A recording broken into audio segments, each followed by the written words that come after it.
Hello दोस्तों। तो आज आपका स्वागत है।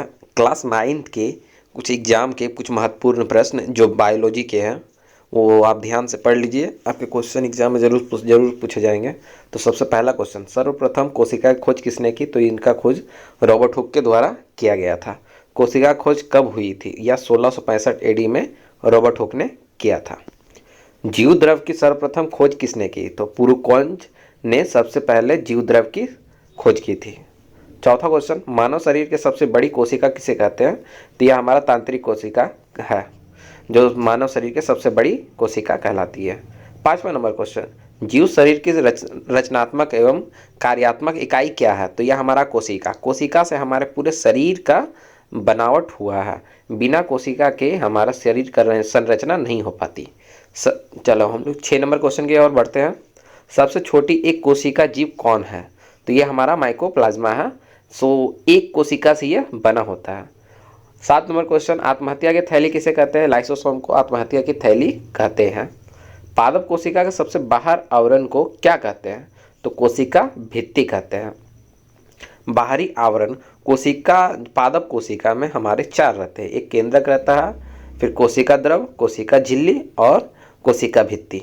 और मानव कोशिका में हमारा 3 रहता है, केंद्रक, कोशिका झिल्ली और कोशिका द्रव, कोशिका झिल्ली। तो इसमें 3 होते हैं। क्रोमोसोम कहाँ पाए जाते हैं? क्रोमोसोम केंद्रक में पाए जाते हैं। माइटोकॉन्ड्रिया का एक क्या कार्य होता है? तो माइटोकॉन्ड्रिया हमारे शरीर में विद्युत जनित्र करते हैं। यहाँ पूछा जाएगा क्वेश्चन, मानव शरीर के विद्युत जनित्र किसे कहा जाता है? तो माइटोकॉन्ड्रिया को कहते हैं। इलेक्ट्रॉन सूक्ष्मदर्शी का अधिकतम आवर्धन कितना होता है? 2 लाख एक्स, 2 लाख गुना। 12 नंबर क्वेश्चन, पादप कोशिका की भित्ति किस पदार्थ से बनी होती है? सेल्यूलोज से बनी होती है पादप कोशिका की बाहरी भित्ति। कौन सा लवक प्रकाश संश्लेषण के लिए आवश्यक होता है? तो यह हमारा क्लोरोप्लास्ट आवश्यक होता है। सेकेंड चैप्टर, उत्तक। पौधों में जड़ और तने की मोटाई किस उत्तक के कारण बढ़ती है? तो यह कैबियम के कारण बढ़ती है। 2 नंबर क्वेश्चन, जाइलम और फ्लोएम किस प्रकार के उत्तक है? संवहन उत्तक। यह हमारे शरीर में नहीं, पौधों के शरीर में, पादप के शरीर में एक जल पहुंचाता है और एक खाना पहुंचाने का कार्य करता है। ट्रैकिडस कहाँ पाए जाते हैं? तो यह जाइलम में पाए जाते हैं। शरीर की बाहरी और भीतरी रक्षक आवरण क्या कहलाती है? एपिथेलियम उत्तक। हमारे त्वचा जो होती है वो एपिथेलियम उत्तक कहते हैं उसे। 5वां नंबर क्वेश्चन, वह उत्तक जो मनुष्य में पेशियों को अस्थि से जोड़ते हैं उसे क्या कहता है? कंडरा। कंडरा कहा जाता है। हमारे शरीर में गति के लिए उत्तरदायी उत्तक क्या है? पेशी उत्तक।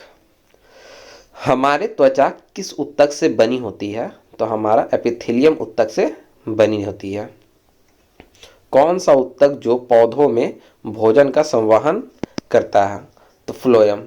भोजन का संवहन करता है, यहाँ पानी का संवहन करता है तो फ्लोएम के द्वारा। जाइलम पानी लेके जाता है, फ्लोएम भोजन लेके जाता है। 9 नंबर क्वेश्चन, 2 अस्थियों को जोड़ने वाला उत्तक क्या कहलाता है? लिंगामेंट।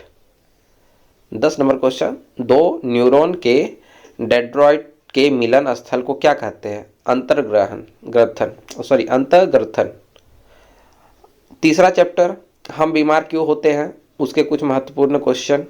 पहला क्वेश्चन, एक तीव्र रोग क्या है? तो खांसी और जुकाम एक तीव्र रोग है। दूसरा नंबर क्वेश्चन, एक दीर्घकालिक रोग क्या है? तो यह हमारा एक मलेरिया रोग दीर्घकालिक रोग है। एक संक्रामक रोग क्या है? तो हैजा। हैजा एक संक्रामक रोग है। मलेरिया के रोग वाहक क्या है, कौन है? तो यह मादा एडिस मच्छर है।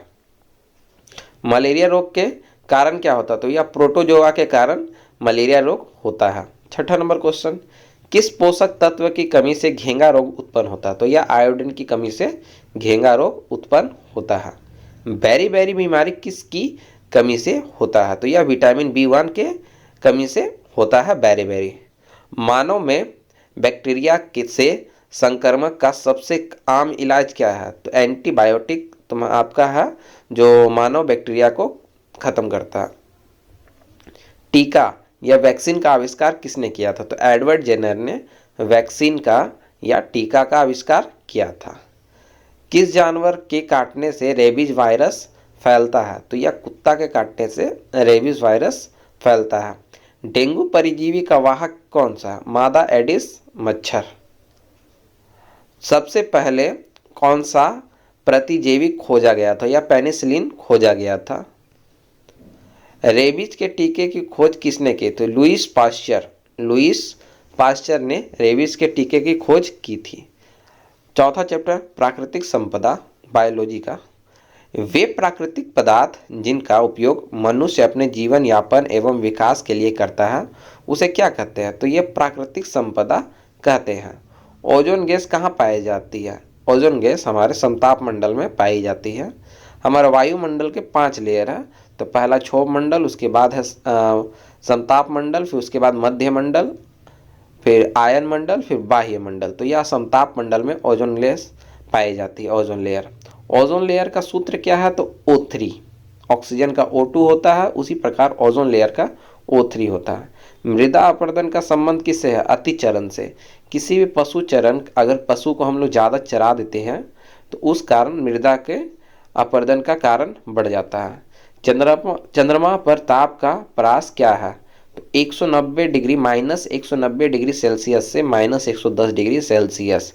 वायु में नाइट्रोजन की प्रतिशत मात्रा क्या है? तो वायु में 78% हमारा नाइट्रोजन है, 21% आपका ऑक्सीजन है और 1% अन्य गैस उपस्थित है। वैश्विक ऊष्मीकरण का कारण क्या है? तो कार्बन डाइऑक्साइड हमारा वैश्विक ऊष्मीकरण का कारण है। 8वां नंबर क्वेश्चन, अम्ल वर्षा मुख्यतः किस गैस के कारण होती है? तो ये सल्फर डाइऑक्साइड के कारण होती है। तो यह हमारा बायोलॉजी का चैप्टर, मतलब बायोलॉजी का कुछ महत्वपूर्ण क्वेश्चन खत्म हो गया है। ये एक क्वेश्चन आप याद कर लीजिए, आपके एग्जाम में जरूर से जरूर पूछे जाएंगे क्लास 9 के। धन्यवाद। इसके बाद और वीडियो डाला जा रहा है कुछ समय बाद।